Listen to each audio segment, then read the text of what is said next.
Amis, nous sommes lundi, nous retrouvons l'évangile de Matthieu au chapitre 12, les versets 38 à 42.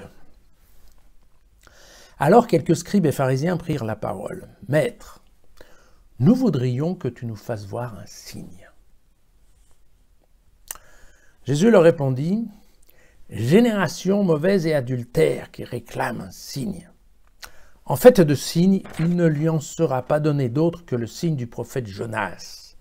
Car, tout comme Jonas fut dans le ventre du monstre marin 3 jours et 3 nuits, ainsi le Fils de l'homme sera dans le sein de la terre 3 jours et 3 nuits. Lors du jugement, les hommes de Ninive se lèveront avec cette génération et ils la condamneront, car ils se sont convertis à la prédication de Jonas. Eh bien, ici, il y a plus que Jonas. Et lors du jugement, la reine du Midi se lèvera avec cette génération et elle la condamnera, car elle est venue du bout du monde pour écouter la sagesse de Salomon. Eh bien, ici, il y a plus que Voilà. Alors en fait, on a déjà étudié deux versions, celle de Marc, le 14 février, et celle de Luc, le 9 mars. Et en fait, ce sont trois versions qui sont très similaires les unes des autres. Et elles nous décrivent en effet un Jésus qui s'énerve, qui perd un peu patience, à voir l'immobilité des Juifs et de les voir traîner les pieds pour reconnaître qu'effectivement Jésus est le Fils de Dieu et qu'il convient d'écouter ce qu'il dit. Voilà. Pourquoi les pharisiens demandent un signe? Parce que ça fait vraiment partie de la tradition biblique, si vous voulez. En fait, les Juifs ont deux préoccupations. La première, c'est tout ce qui est lié au jugement dernier, ce qu'on retrouve bien ici, lors du jugement. Donc, qu'est-ce qu'il faut faire pour être choisi au moment du jugement dernier? Et puis, l'autre préoccupation, c'est de reconnaître, en effet, qu'est-ce qui est de Dieu et qu'est-ce qui ne l'est pas. Et donc, ils ont cette préoccupation. Ils l'ont eu pour les prophètes, et de la même façon, ils l'ont pour les messies.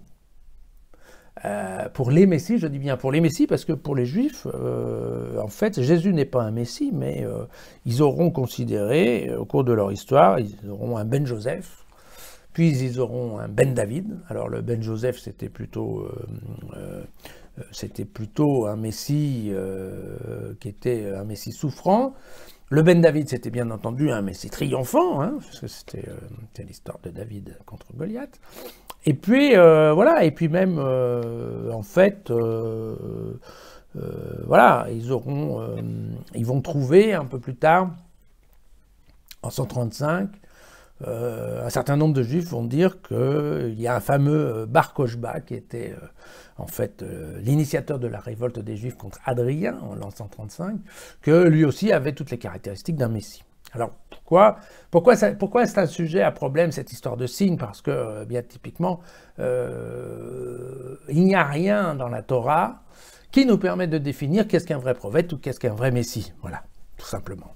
Donc, une fois qu'il n'y a pas de règle qui a été éditée dans les textes, la seule chose qu'on sait, en effet, concernant le Messie, parce que ça vient dans Ésaïe, dans plusieurs textes, c'est que le Messie, quand il viendra, nous donnera des signes pour qu'on le reconnaisse.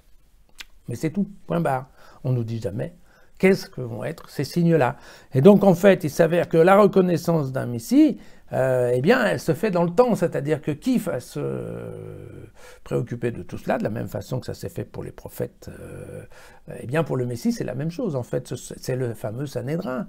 Ce sont les fameuses écoles de pensée juives qui vont mettre du temps, parce que ça se fera au moment de la Mishnah, mais ça se fera aussi plus tard, qui est en permanence de réétudier l'histoire juive, de réétudier les textes, de réétudier les comportements des personnes et de se dire « Ah ben oui, celui-là, en effet, celui-là, il pourrait être considéré comme un vrai prophète, ou celui-là, il pourrait être considéré comme un vrai Messie. » Voilà. Bon, les Juifs n'ont jamais prouvé que Jésus avait les caractéristiques d'un vrai Messie, entre autres parce que Jésus n'aurait soi-disant pas donné de signe qu'il était d'origine divine. Et donc c'est bien là-dessus la discussion, c'est-à-dire qu'effectivement, voilà, bon, on nous cite le livre de Jonas avec les gens de Ninive, donc vous savez, c'est cette histoire où Jonas est dans l'eau, il est dans la grande baleine, et puis la baleine le recrache, et puis il arrive sur la plage, et là, en effet, alors qu'il faut 3 jours pour traverser la ville de Ninive d'un pas à l'autre, eh bien, en effet, Jonas va traverser cette ville pendant les 3 jours en disant au peuple, attention, attention, attention, vous avez 40 jours pour changer de comportement, sinon ça va être la catastrophe, Dieu va se venger, et vous savez ce qui arrive, c'est qu'effectivement, les gens de Ninive reconnaissent Jonas, se méfient et effectivement changent de comportement. Vous savez que c'est ça ce qui est effectivement assez important, c'est que dans le cas de Jonas, voilà, sa prédiction a marché dans le sens où les gens ont effectivement changé de comportement. Et puis, il nous cite bien entendu cette histoire de la reine du Midi qui est racontée 2 fois dans la Bible, hein, puisqu'on a ça une fois dans le premier livre des rois et une autre fois dans les chroniques.